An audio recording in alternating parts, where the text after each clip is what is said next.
Hello, welcome to another episode of Generally Speaking. I'm your host, Bill Lawrence. Today is Monday, January 26th in the year 26. What does AI want? Let's talk about wants, generally speaking, from the animal perspective. Animals, lions, tigers, and bears want food and water. Of course, that's an essential. That gets them motivated. That makes them run around. They need air. You could say they want air, but they don't really want it because they don't even think about it. Since air is so readily available, we just breathe and get the air. They need not too hot and not too cold, but they're born into environments where they're adapted to those environments. So they don't necessarily seek the warm or the cold because they're already adapted to those environments.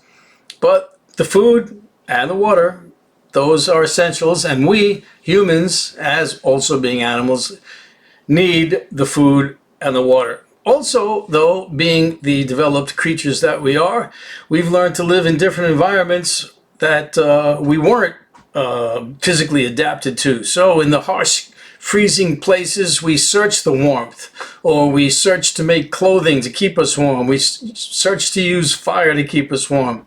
And in the hot places, well, not too much you can do to keep cool unless you become technologically advanced to having air conditioning. So that's a motivation now that the animals didn't have to deal with, hot and cold, and humans deal with that.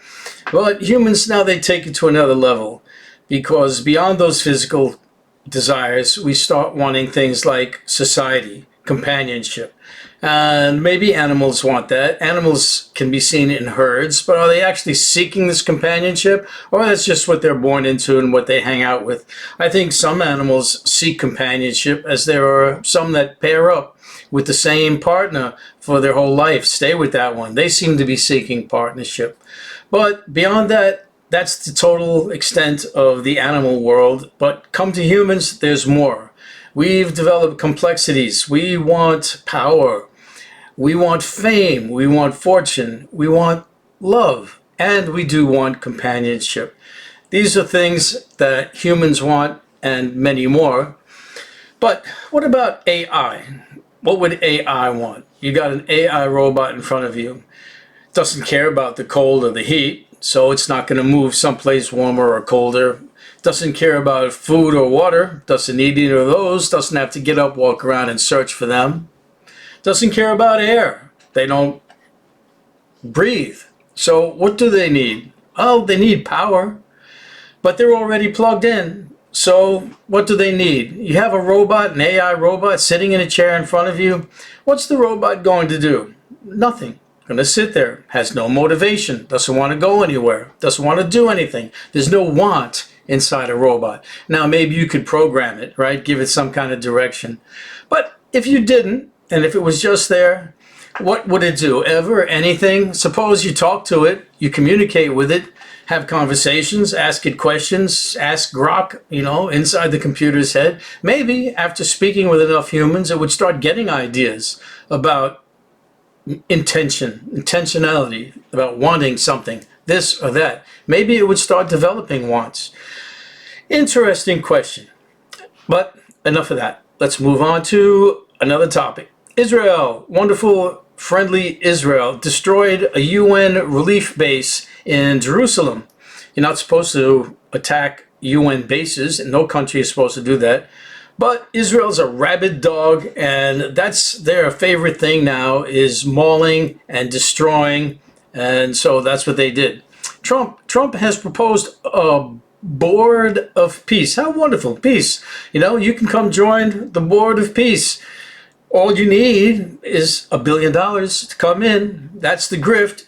President Donald Grift Trump. That should change his middle name from J to G. Donald Grift Trump. All right. The U.S. is evacuating embassy personnel from Israel and the Middle East, generally speaking, and moving some military assets, a carrier group, into the Middle East area that looks like we might be attacking Iran sometime soon. Could be. Keep tuned. Let's see what happens. Doge. Let's talk about Doge, that wonderful program that was all the rage when Trump Trump first came into the office. They took all this United States Social Security number, they entered the database, took all this information, and what did they do with it? Nobody really knows. Nobody knew when they were in there. They were all like a secret agency. There are people signing in with made-up IDs that nobody knows even who the IDs are, and they delete the IDs after they get out of there. What do they do with this stuff? Well, we found out something they did with it. They put it on another server, a third-party server, something, you know, not controlled by any government agency, any state agency, any some kind of secure authority. Nope, just one of their personal servers. And if that wasn't bad enough, then they gave access, they contracted out access to an organization which was one of these stop the steal, the elections were stolen organizations. So they could have everybody's social security number information. So they can, you know, quite conceivably steal everybody's identities. And even if they don't, this was like an unsecured server. Maybe they claimed it was some kind of security, but it certainly was out in the world and that anybody could access, and they just gave it to people with who knows what they did with it and what kind of security that's sitting on. Wonderful group, the Doge group. The feds are subpoenaing the Minnesota Governor Walz and the Minneapolis mayor, as well as the state attorney general and the Hennepin County assistant attorney. Hennepin County is where the young lady, Renee Good, was shot, and nobody's going after the shooter. In fact, the government is saying, we're not going to do anything against the shooter. We saw the videos. He's fine. And what's more is nobody else can go after him. We're protecting him. So it's like they're accessories to a crime. And we're still waiting to see if the states are going to initiate any prosecution process against this person, whether they'll get him or not. And if that wasn't bad enough, now they've shot a second person. And where there was some argument with Renee Good, that, you know, she was trying to run him over, even though she was just starting to pull her car away from this fellow who was standing right near the front wheel, the right wheel, the driver's side wheel, which he just had to step to the side, which is all he did because the car was just beginning to pull away.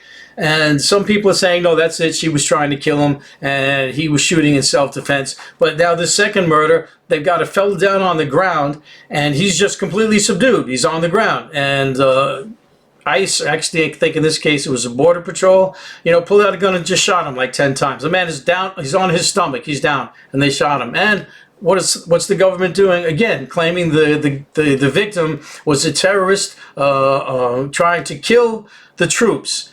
This government is run by gangsters at this point. They're just mobsters. They're just plain out mobsters.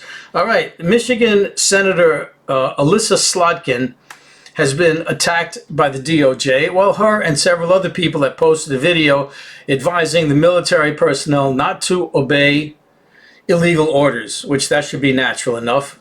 Well, the government didn't like that, so they're going after there. It's vindictive prosecutions for nothing. That's what this government is doing. They complained about weaponizing the Department of Justice, and now that's all they're doing left and right. You know, anytime the Department of Justice goes after somebody, you can probably gin up an excuse that they're weaponizing it.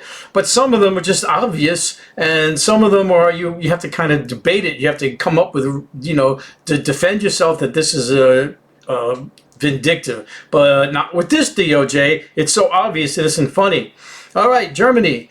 Germany has moved to repatriate its gold. What do you mean repatriate its gold? Well, for gold, you know, a lot of people think that this is really a valuable substance, even though its value is just what we give it. But since we give it value, it is valuable. And a lot of it is held in New York, where the Federal Reserve Bank of New York is, because they were scared, they were afraid if a war broke out in Europe, their gold could be taken, which, you know, in the times of the Cold War was perhaps a legitimate threat. But now it no longer is a threat. Well, it's been sitting there for so long and nobody cared. But now with the U.S. going crazy with tariffs, threatening to take over Greenland, like threatening NATO, they want to take their gold back. And I don't know if there's really any consequences of it, as much as it really just says something about how the world's view of the United States is changing. They don't think it's safe to keep it in American banks anymore. What else? Sweden has dumped $8.8 billion in U.S. Treasuries, and Denmark is exiting the U.S. Treasuries entirely. This isn't like a huge money amount, But even though billions is a big number, but in the world of finance, international finance, it's not a lot. But the idea is what it looks like, what it says, what it sounds like, how countries are not trusting the U.S. anymore. The U.S. is still the number one trading currency, the dollar, but it's going down and down and down. The U.S. is looking weaker and weaker and weaker. All right, so what else we got? Florida attacks a woman for criticizing on Facebook. So now you can't criticize any government agency, state agency on Facebook,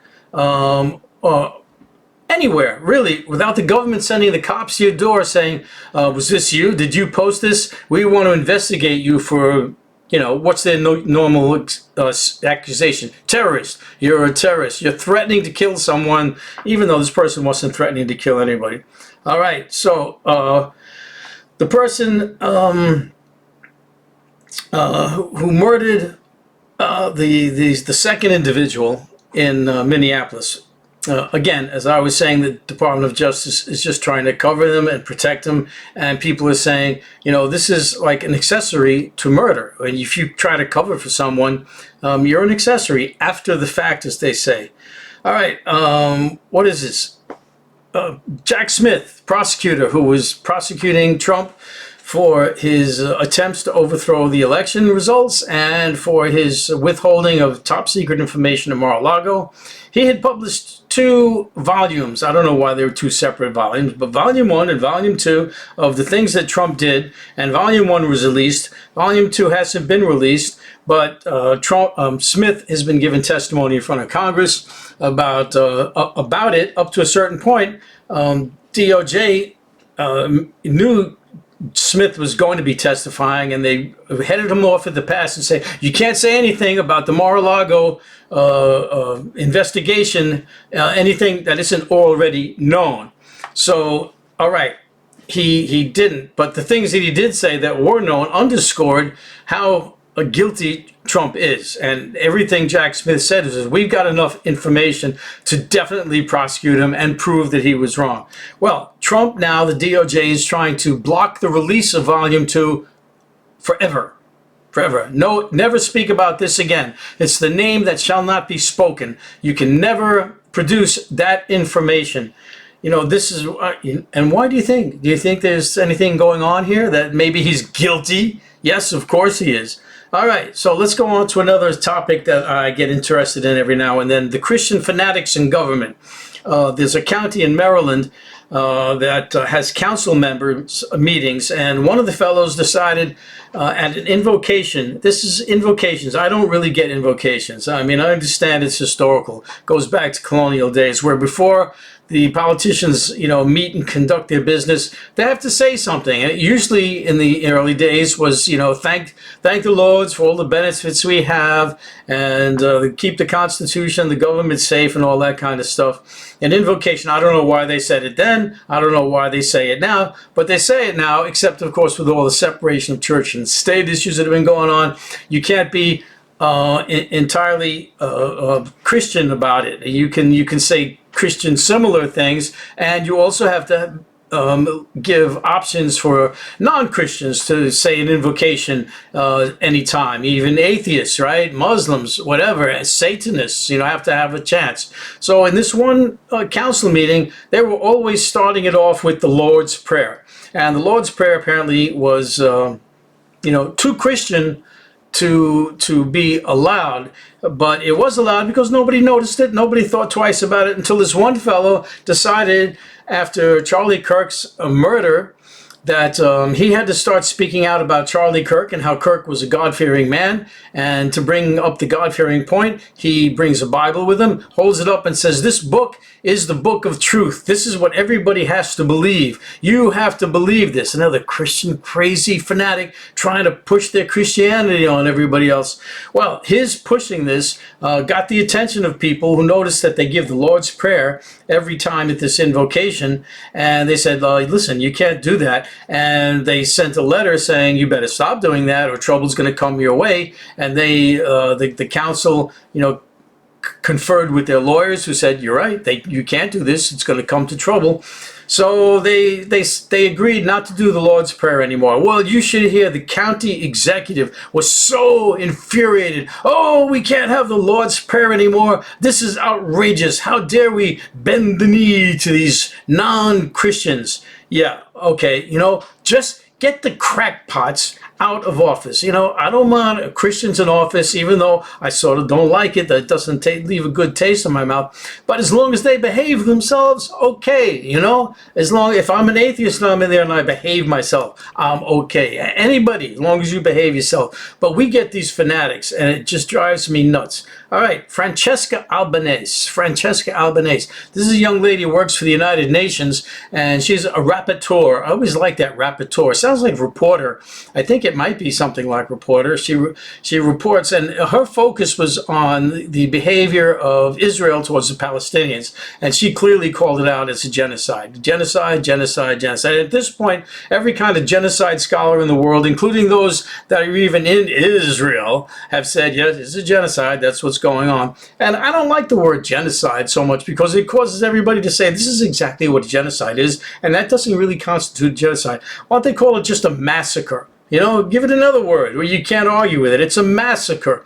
So, at any rate, Francesca Albanese doing this upset the United States because, of course, why not? Israel is our lifelong, anything for Israel, Israel first. And so they decided to sanction Francesca, which means her bank account's frozen. She can't do any banking anymore. Imagine what your life's like if you can't do banking.